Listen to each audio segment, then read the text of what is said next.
इसे अगर आप सर्दी में बनाकर नहीं खाएंगे तो बार बार आप पूरी सर्दी पछताएंगे, क्योंकि ये खाने में इतना ही मज़ेदार, लाजवाब, मलाईदार बनकर तैयार होता है। इसका लजीज जो स्वाद होता है ना, एकदम आपके मन को भा जाएगा और कटोरियाँ चाट चाट कर खाएंगे। और इसका मेन वजह जो है ना, वो आपको मैं बताती हूँ। तो ये मात्र सर्दी में मिलने वाली गाजर से ही बनाई जाती है और बहुत ही मज़ेदार होती है। आपने गाजर का हलवा तो बहुत खाया होगा, एक बार आप मेरे तरीके से गाजर की यह रेसिपी आप बनाकर ज़रूर ट्राई कीजिए। आपके मन को ऐसा भाएगा कि आप बोलेंगे कि पहले क्यों नहीं मुझे यह रेसिपी पता था। तो हेलो एवरीवन, मेरे चैनल पे आप सभी का स्वागत है। तो मैंने यहाँ पे सबसे पहले स्टार्ट किया है गाजर से। तो गाजर को सबसे पहले आपको काट लेना है, ऊपर का सिरा, नीचे का टॉप बॉटम काट लेना है और पतला पतला आप गाजर लीजिएगा, इससे काफ़ी बढ़िया सा स्वाद आएगा। अगर मोटा वाला गाजर लेते हैं तो उससे कड़वापन बन जाएगा आपका डेजर्ट। तो कोशिश कीजिएगा पतला वाला गाजर लेने के लिए और इसका काफ़ी बढ़िया से ऊपर का जो छिलका है उसे खरोच कर या फिर पिलर की सहायता से इस तरीके से हटा लीजिएगा। तो इस तरीके से आपको साफ़ कर लेना है और सभी गाजर को इसी तरीके से साफ़ करके धो लेना है। यहाँ पे मैंने काफ़ी बढ़िया से गाजर को साफ़ करके धो लिया है। अब इसे कद्दूकस करेंगे।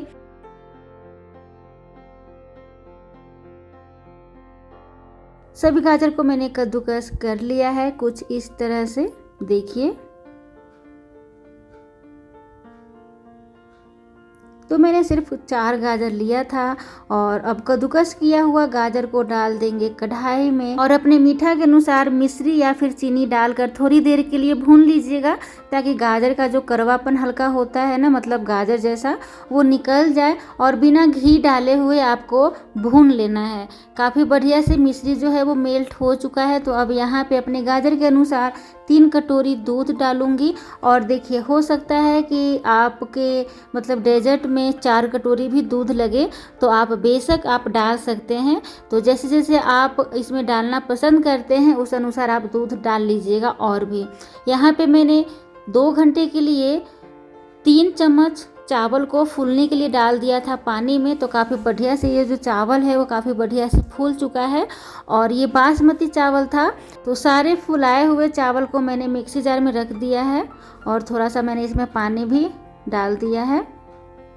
अब यहाँ पे मैंने काजू भी 1 मुट्ठी डाल दिया था फूलने के लिए। इसे भी 2 से 3 घंटे के लिए मैंने फुला लिया है। तो इसे भी निकाल कर मिक्सी जार में रखेंगे। तो काजू और चावल का अच्छा सा एक पेस्ट बना लेंगे। काफ़ी बढ़िया सा मैंने इसका पेस्ट बना लिया है कुछ इस तरीके से, देखिए ये गाढ़ा सा पेस्ट है।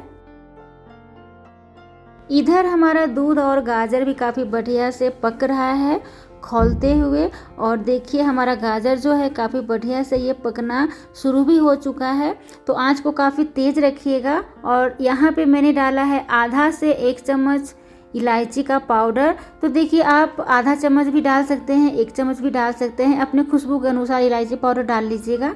और यहाँ पे जो हमने काजू और चावल का पेस्ट बनाया था उसे भी इसमें डाल देंगे और काफ़ी बढ़िया से मिक्स करेंगे। यहाँ पे मिक्सी जार में मैंने थोड़ा सा और दूध डाला है, क्योंकि काजू और चावल का पेस्ट थोड़ा सा चिपका हुआ है। तो दूध डालकर अच्छे से साफ़ करके इसमें डाल देंगे कढ़ाई में। काफ़ी बढ़िया से तेज़ आंच पे खूब बढ़िया से इसे पकाएंगे चलाते हुए। और देखिए चावल जब भी डालिएगा, चावल और काजू का पेस्ट, तो थोड़ा सा इस तरीके से चला लीजिएगा थोड़ी देर के लिए, क्योंकि काजू जो होता है वो चिपकने वाला होता है। तो हो सकता है कि आपका रेसिपी ख़राब हो जाए अगर आप नहीं चलाएंगे तो ज़रूर चलाइएगा थोड़ी देर के लिए। यहाँ पे मैंने आधा कटोरी मावा डाल दिया है, जिसे कहीं पे रबड़ी कहते हैं तो कहीं पे खोया कहते हैं। अगर आपके पास मावा ना हो तो आप कंडेंस्ड मिल्क भी डाल सकते हैं या फिर उसके जगह पे गाढ़ा दूध भी डाल सकते हैं। और अगर आप नहीं डालते हैं तब भी आपका कोई दिक्कत नहीं है, अच्छा स्वाद आएगा। अब इसमें डाल देंगे चॉप किया हुआ रोगन बादाम और पिस्ता चॉप किया हुआ, और थोड़ा थोड़ा बचा भी लेंगे ऊपर से सजाने के लिए। और इसे मिक्स करते हुए काफ़ी बढ़िया से पका लेंगे। तो दोस्तों इसे बनाना बहुत ही आसान है। तेज़ आंच पर सब काम फटाफट करते जाइएगा। 10 मिनट में आपका यह रेसिपी बनकर बहुत ही बढ़िया तैयार हो जाता है। पर ध्यान रखिएगा, अगर आप दूध का मात्रा ज़्यादा डाल देंगे तो बनने में यानी कि गाढ़ा होने में समय भी लग सकता है। तो कोशिश कीजिएगा इतना दूध डालें कि गाढ़ा होने में समय ना लगे और हमारा जो गाजर है वो भी काफ़ी बढ़िया से पक जाए।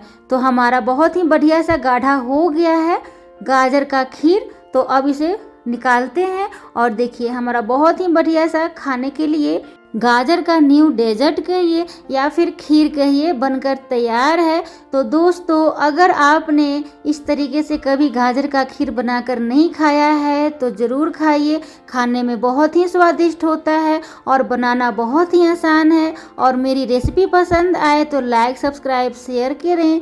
मिलते हैं जल्द ही नेक्स्ट वीडियोज़ में, तब तक के लिए thank you so much. Take care and bye bye.